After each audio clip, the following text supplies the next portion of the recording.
Hello, it's me, Ariza Gaming, and today I wanted to do an update to my very first video, where I talked about my plans to try and get up to 400 duplicants and oxygen not included, using water recycling with petroleum generators and potentially a sour gas boiler. So, I've played the game a long time since then. We've got about 2,700 hours in the game now, and it's 2025. And this year, my plan is to actually test out some of this stuff now with my advanced understanding of the game and build a sour gas boiler, build all the infrastructure on a smaller scale and see how many duplicants we can sustain on a colony with this approach. So, first of all, let's talk through the process that I discussed in the previous video of how to actually infinitely recycle your water. So, you start off with your input water, let's say 1 kilograms per second of water going in. You put that into oil wells, and you get 3.33 times that amount out of the oil well. That's just how it goes. Then, you would heat the crude oil up to over 400 degrees C, at which point it turns into petroleum. And then you heat it up again to about 539 degrees C, and then it will all boil into sour gas. Lovely. Then, you'd use thermo aquatuners to condense the sour gas down into 2 parts methane, 1 part sulfur, roughly. And the methane is liquefied natural gas. And that liquefies at about minus 162 degrees C. You then heat that up again, just another 6 degrees to get over the phase change barrier, and you'd get that as natural gas. You can then run this through a load of natural gas generators. You'll get a very large amount of that out as polluted water, 3/4. And then you can just boil that polluted water with another heat source to get 99% pure water out. And you can see if we follow that little chain all the way around, you actually end up with 166% of the original water you put in. So that's quite good. There are some even more efficiencies that we can actually find with this process. So you can take the carbon dioxide from the natural gas generators and feed that to slicksters or molten slicksters to produce crude oil or petroleum. And then you can boil that from there to get more sour gas, which you can feed back into the loop and get even more water out the other end. Likewise, with the sulfur, you can actually convert that into more water and some dirt using sweetles and grubs. That was very much the original plan when I originally came up with it and the Spaced Out DLC came out. So the sweetles turn half of the sulfur into sucrose, the grubs turn 100% of that sucrose into mud, and then 60% of that mud comes out of a boiler as water. Or you could use sludge presses if your duplicants don't have anything to do. And on top of that, you even get a little bit of natural gas out of the oil wells. And again, you can run that through natural gas generators and feed the carbon dioxide to slicksters to get even more sour gas and water out of that scenario.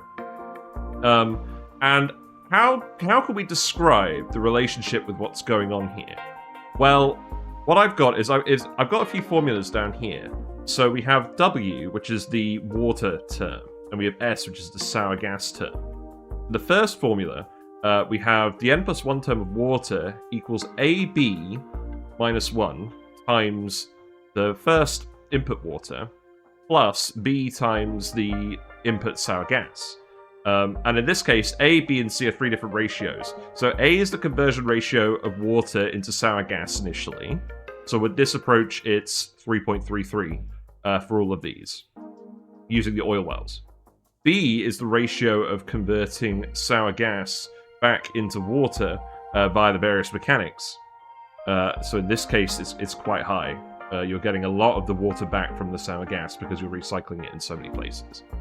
And then C is the ratio of recycling other products back into sour gas via the slicksters and the other critters.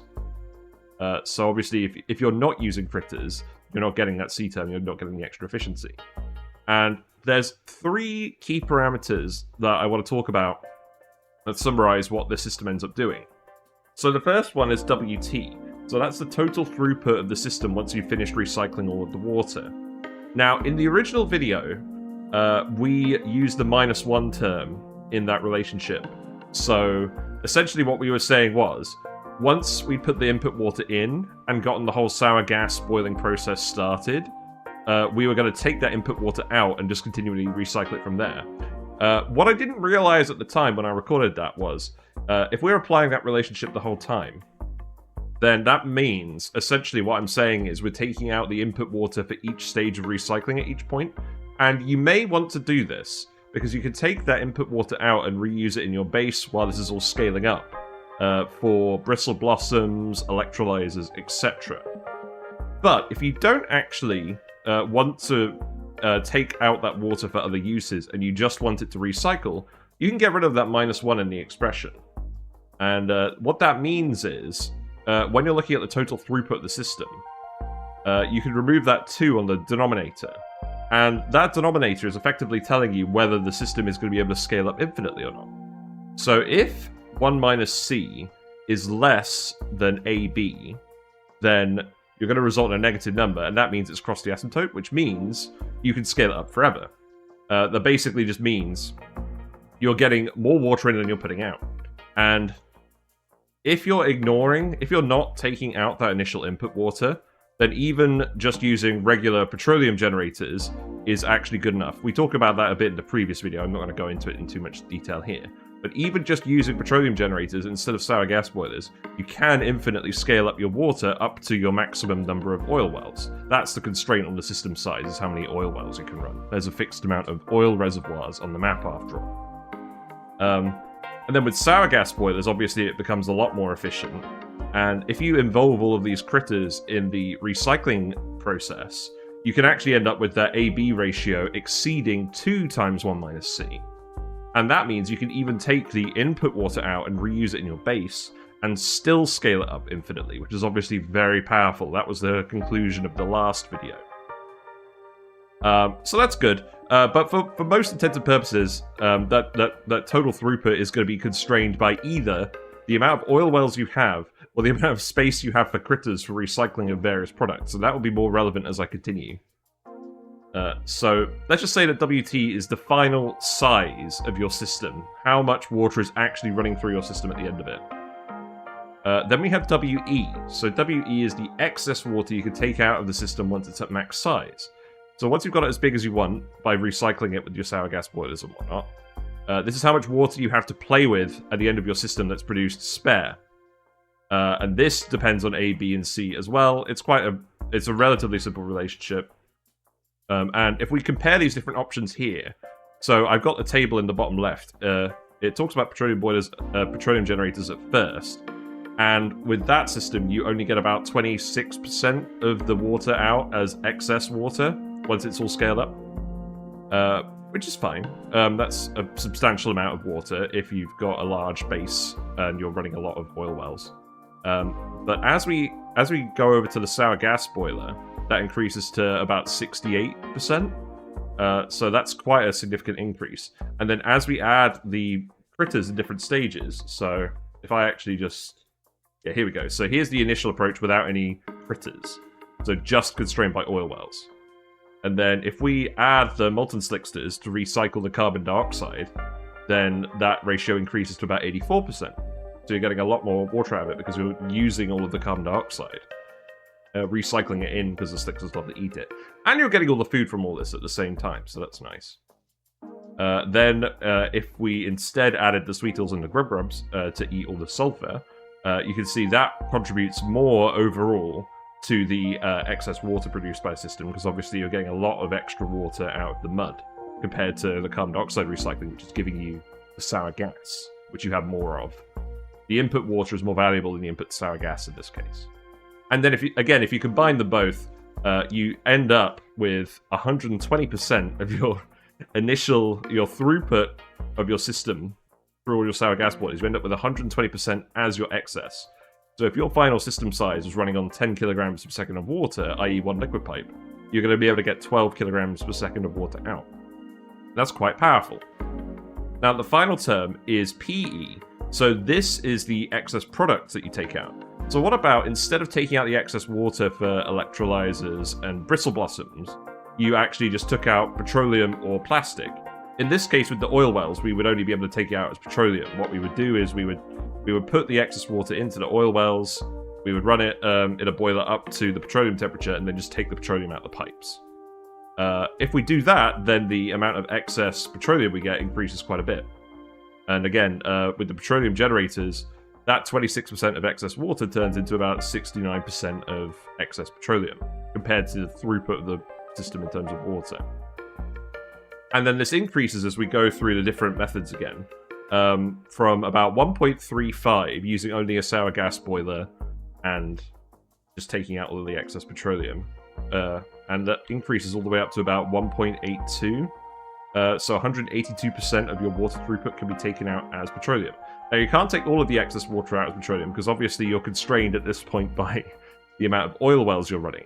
Some of those oil wells will need to run to keep the system going, and that's how you're actually getting your petroleum out. So that's why the ratio of excess petroleum to excess water isn't that high.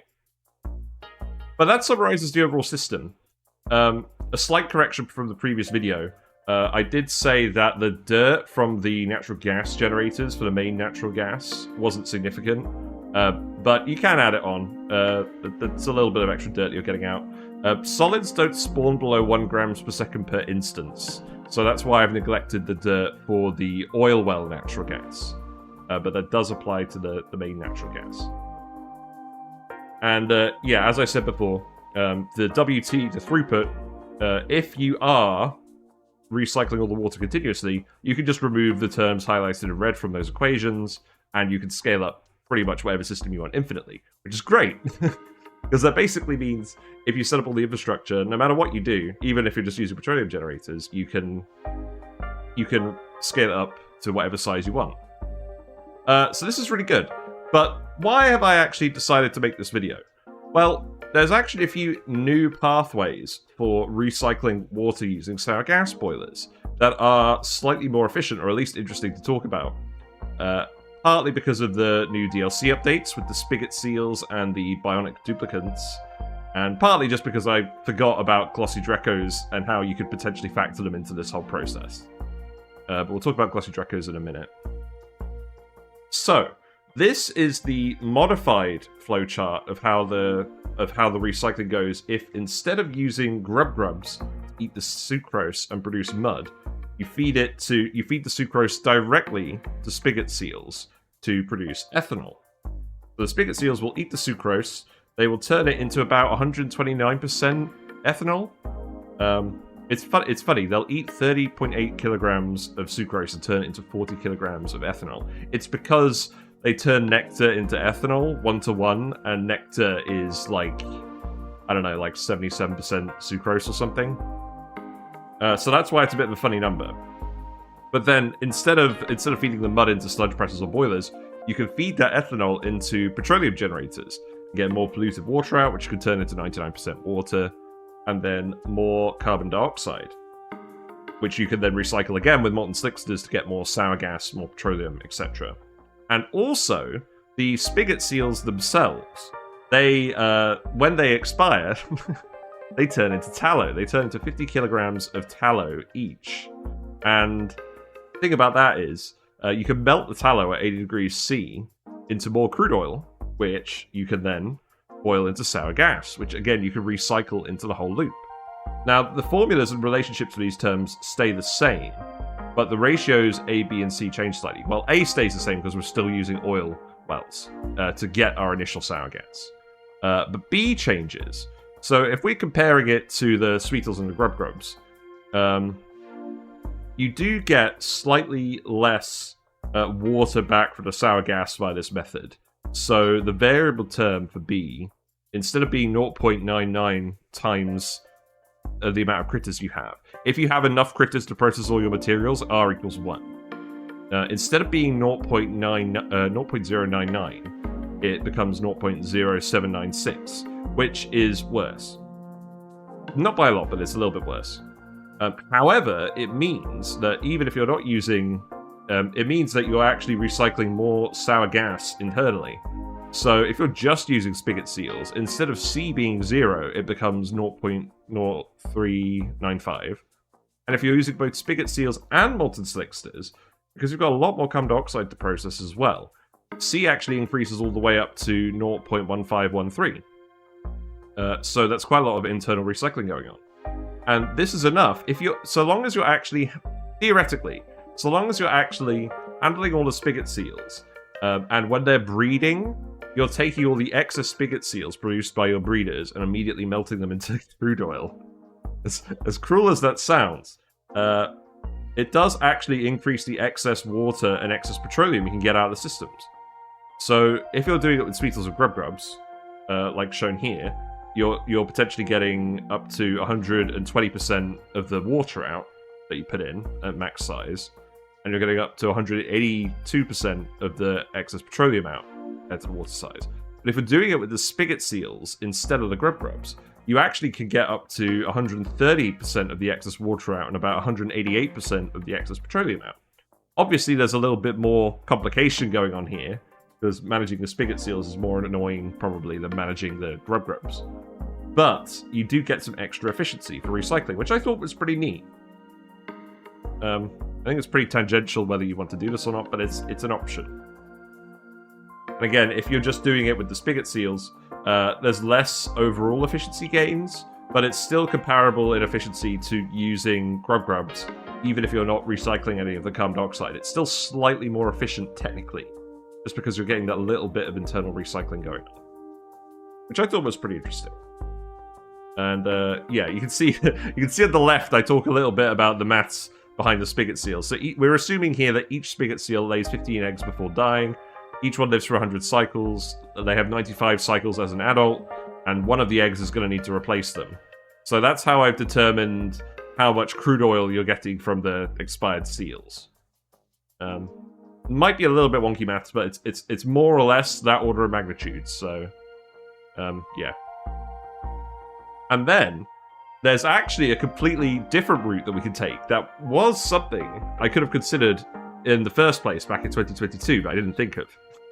So instead of using oil wells to actually convert your water into sour gas, you can feed all of your input water to bristle blossoms with some lights, and then the Glossy Dreckos can eat those bristle blossoms and turn them into plastic scales on their back, and phosphorite as well. You get a lot of phosphorite out, which is good. You can use the phosphorite for converting into phosphorus and geotuning stuff, or you can use it for making fertilizer. We'll talk more about fertilizer later. And yeah, essentially each Glossy Drecko, or if you've got enough Glossy Dreckos, you're effectively turning 1 kilogram per second of water into 2.5 kilograms per second of plastic and 0.45 kilograms per second of phosphorite. So it's not as efficient as the oil wells for getting the sour gas, because you can boil the plastic into liquid naphtha at about 160 degrees, and then boil it into sour gas again at 539 degrees. So you're only getting 2.5 kilograms per second out, so the ratio A is lower. But you can still do all the other stuff with it. And yeah, so because this initial ratio is lower, your total system scaling is about the same as using oil wells, but with petroleum generators, if you're using Glossy Dreckos and sour gas boilers. That's a rough idea of the sort of magnitudes we're going on with here.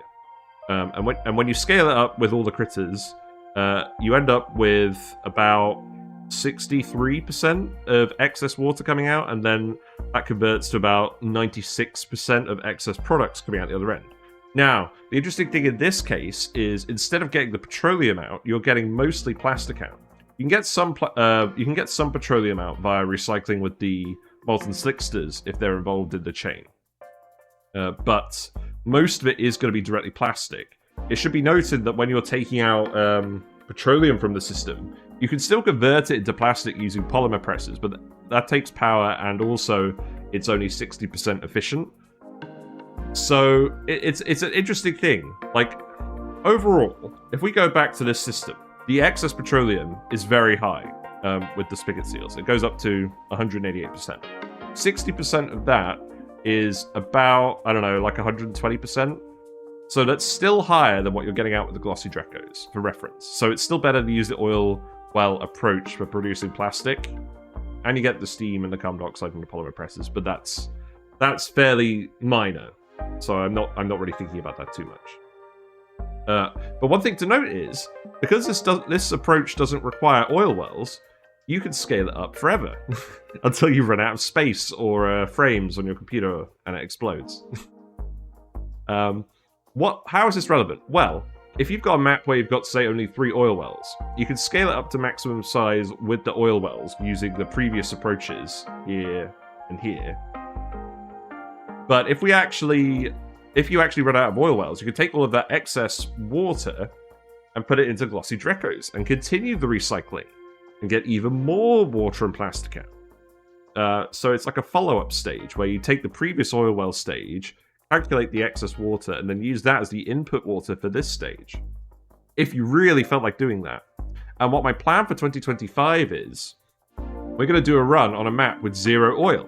We found a seed where no oil biome generated, and the only oil source in the entire game is a space POI far out on the edge of the map. So we're going to see how much water we can recycle using just this Glossy Drecko approach, which I thought would be pretty fun. Here's what it looks like with just the Glossy Dreckos. So you're getting 24% excess water out, and you're getting about 49% excess plastic out, and it's only plastic. But as you add the molten slicksters, you can get some petroleum out.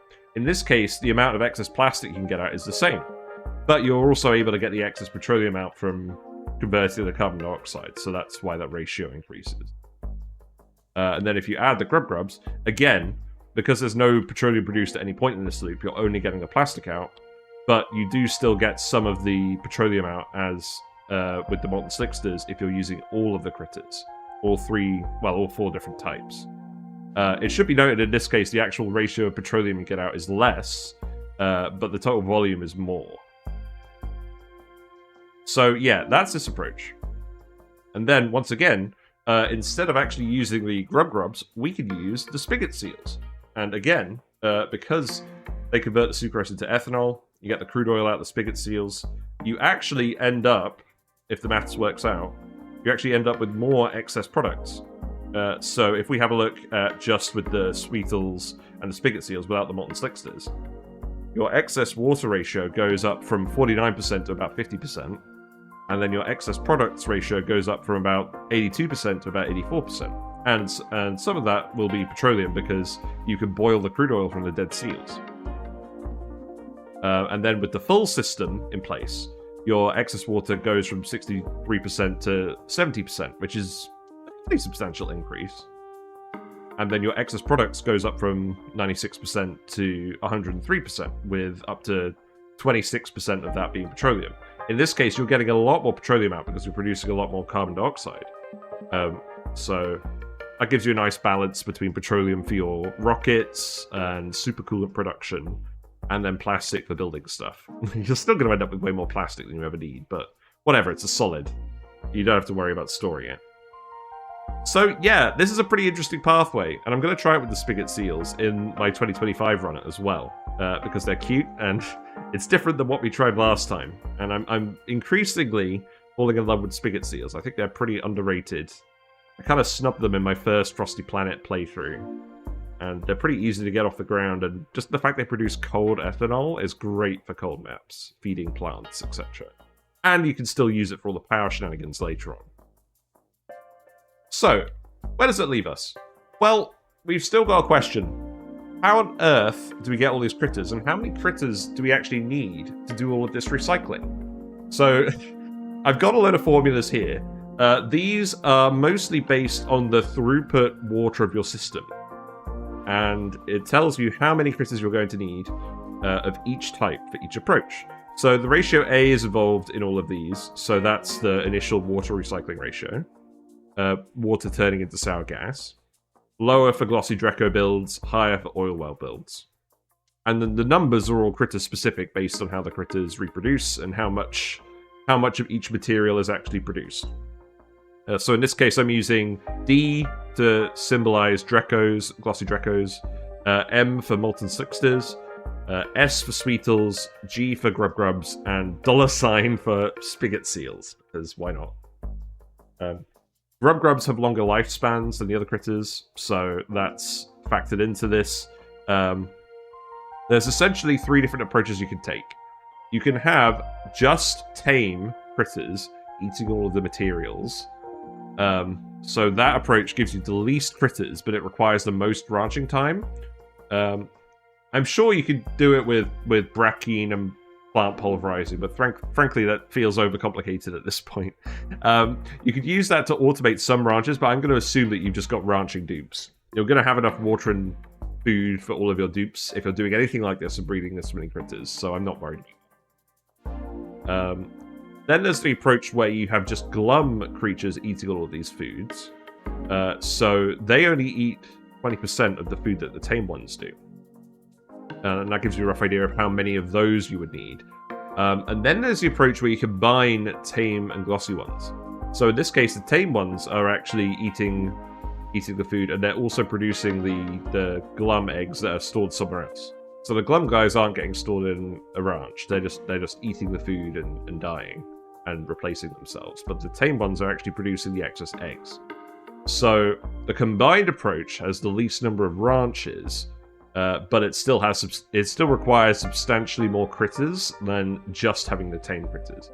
But I've got the table up there. It's an example where the throughput of the system, the WT, is 10 kilograms per second, i.e. one single water pipe of input water being recycled. So immediately you can see a bit of a drawback in that if you're using the Glossy Dreckos for recycling, you actually need 300 of them for 10 kilograms per second of input water. So that's a substantial number of ranches. You may well run out of space on the map for all of these ranches, and that may well be the constraint on how big you can actually get your system. I've done 10 kilograms per second as an example. I don't think you would make it much bigger than this.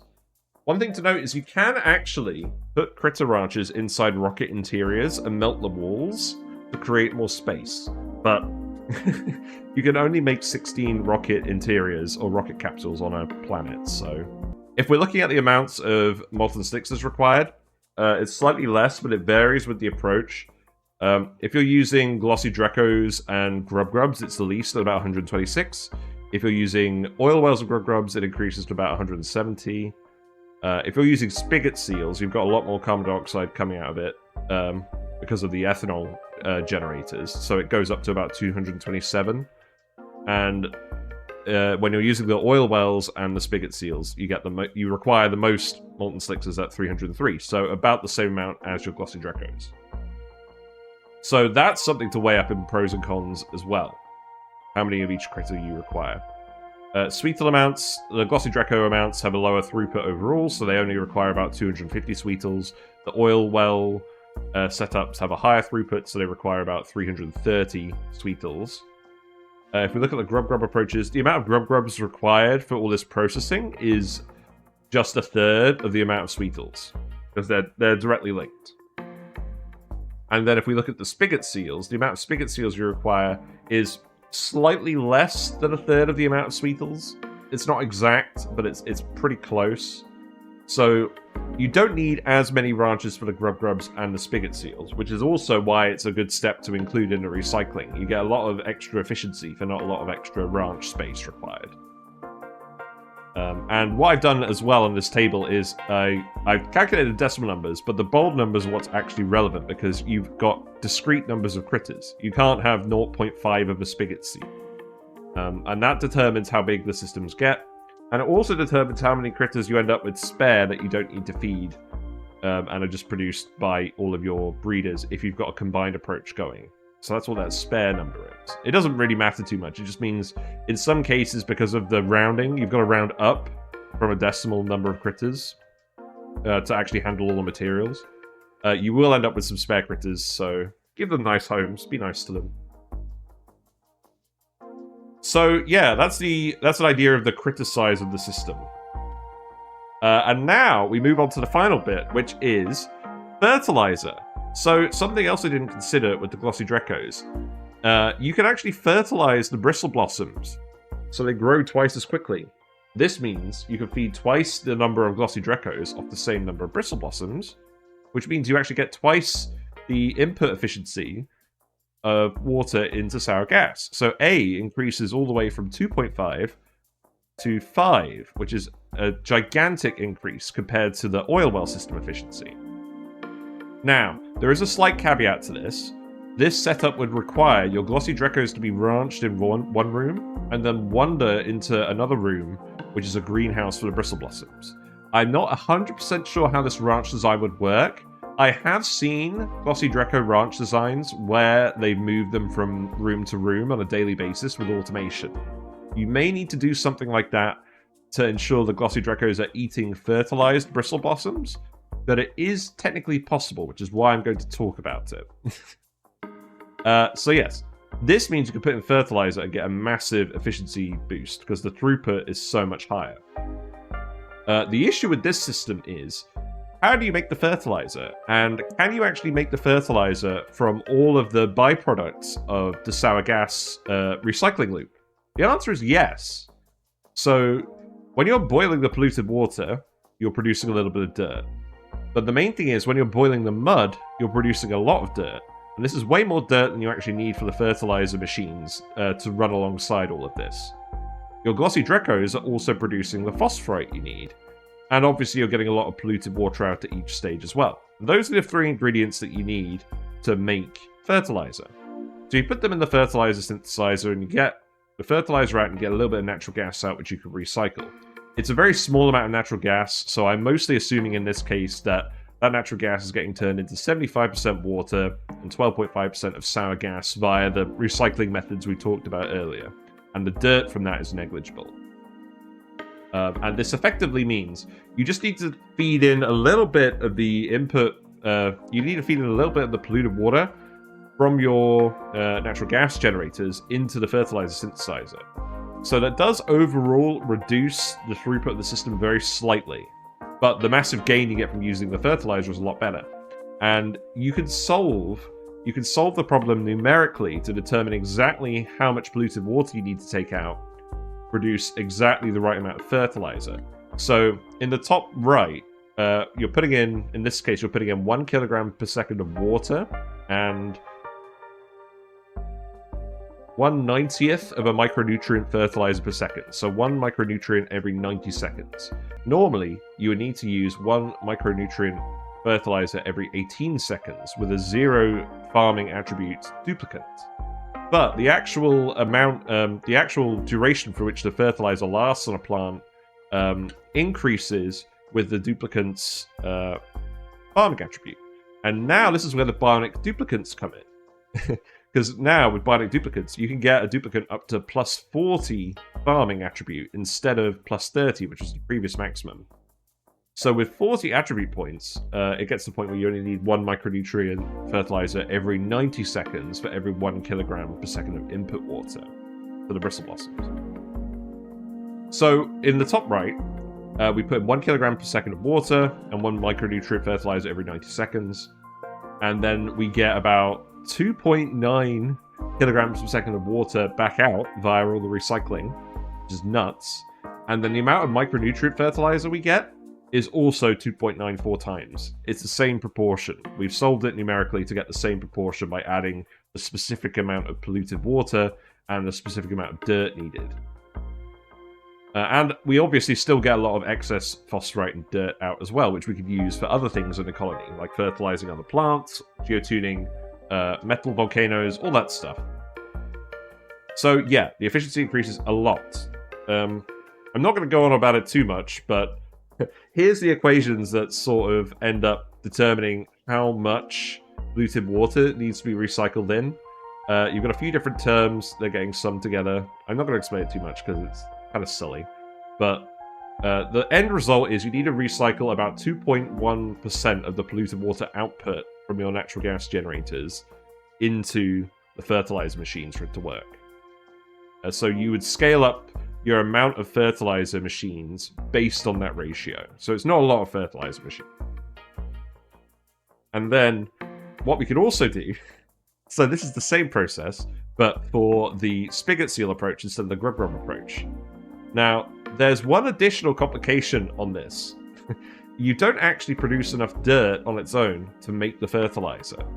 Because the spigot seal approach produces very little dirt. There's no mud being converted into dirt at 40% ratio.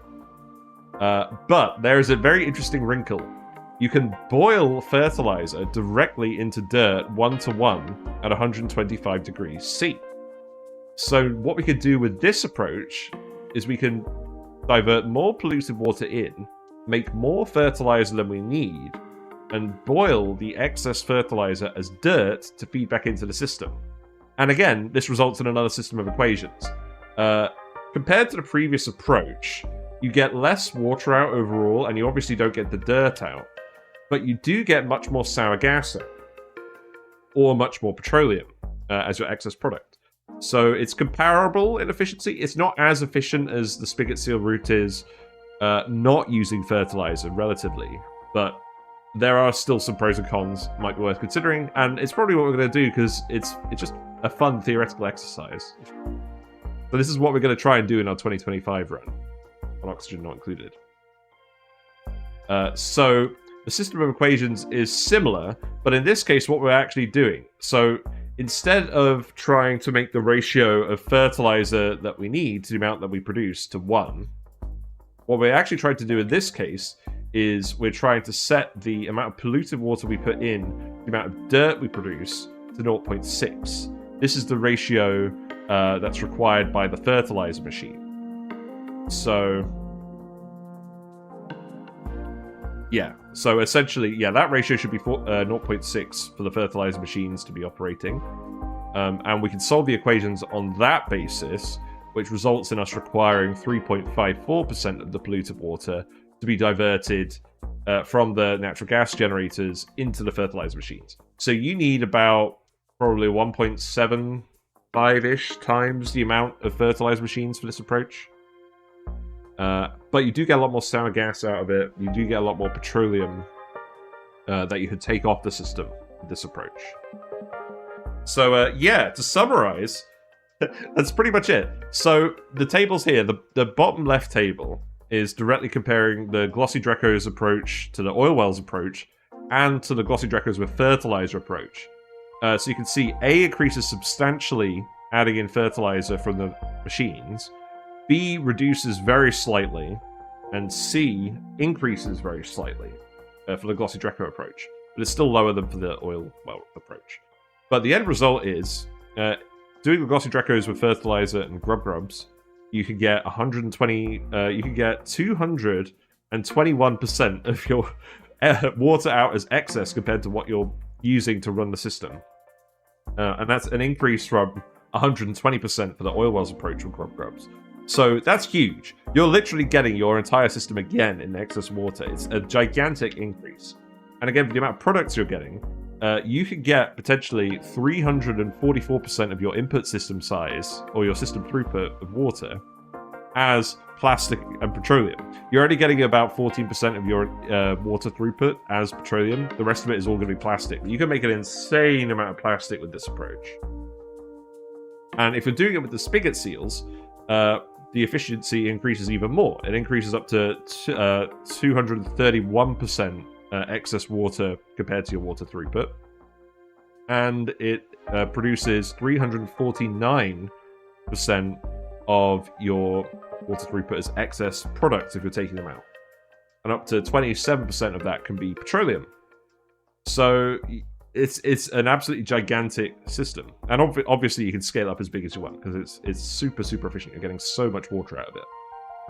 In terms of the amount of critters you require, because the throughput is twice as much, you generally require twice as many critters as for the Glossy Drecko approach without fertilizer. That's pretty much it. So, what are my overall conclusions from this 40-minute rant?